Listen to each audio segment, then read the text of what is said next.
So this guy, his name's Frank, and Frank is about to make $250 million.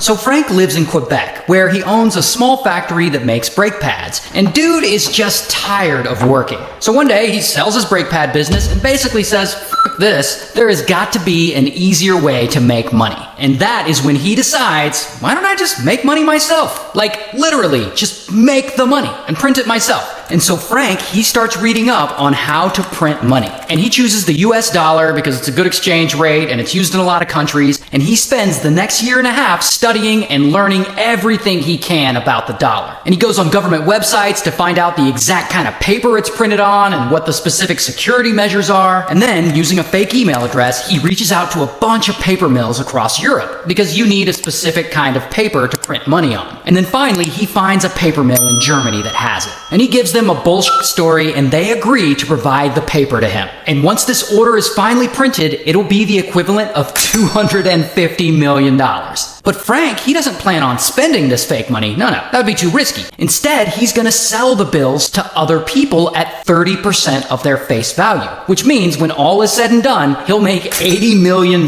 from this crime. So Frank sets up a print shop on the outer edge of town, and he's got all the special printing equipment and software, and when that paper finally arrives, Frank works hard to print the fake bills as fast as possible, because he's a clever guy and he doesn't want to be caught with any evidence. And 5 months later, he's finally done printing, and Frank has all $250 million in counterfeit $20 bills printed out. Now, all he has to do is find some buyers. So Frank, he lines up 4 potential buyers outside the US, and they start putting orders in. And soon he's really moving this $1 million at a time. Dude is just slanging these fake bills. And so a few years pass, and Frank is still selling fake money. And at this point, of his $250 million, he's allegedly sold about $50 million worth, which leaves about $200 million he still needs to sell. And so he decides it's time to expand his clientele and start selling to a new group of buyers. Here's the thing about this new group of buyers, though. This new group has actually been infiltrated by an undercover agent. And so one day, Frank is out driving, and he's gonna meet a middleman to deliver $100,000 in counterfeit cash. But what Frank doesn't realize is that a police helicopter is way up in the sky following him, surveilling him, hoping to see who he drops this money off to.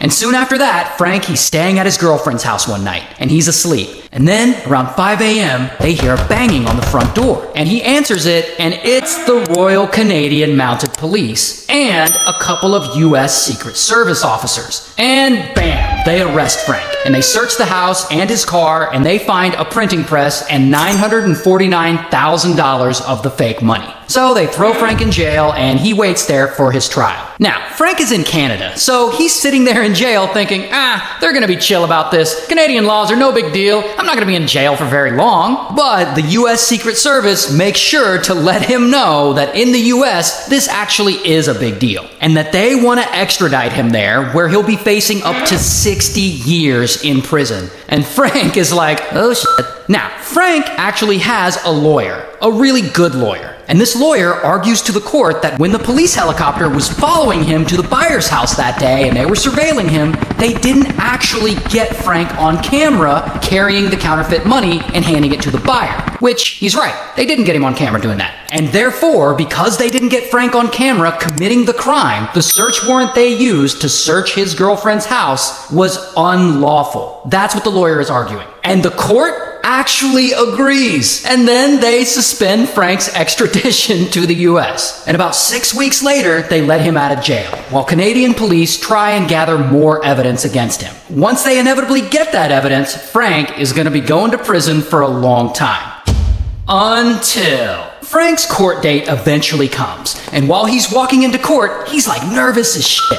And he didn't get extradited to the US, but Canadian prosecutors are still gonna try and put him in prison. And so he turns to his lawyer and he's like, there's still 200 million fake dollars out there that I still have hidden that police never found. And they decide, hey, let's use that as leverage. And then Frank will offer to show them where that money is if they offer to give him a lighter sentence. Because the government, they just want to make sure that none of this fake money ever hits the streets. Like, it's very important to them. They can have $200 million in fake money circulating around. In theory, that can bring down the value of real money, all kinds of stuff. So, after some negotiating, Frank and his lawyer finally reach an agreement with prosecution. In exchange for him telling them where the $200 million in counterfeit money is, they will let him go free. And so, Frank leads the police directly to where he had been secretly keeping that fake $200 million, which was in, and I'm not making this up, the back of a box truck parked in a hotel parking lot. And so police, they seize the money and they release Frank and he goes free. So after all that, after printing $250 million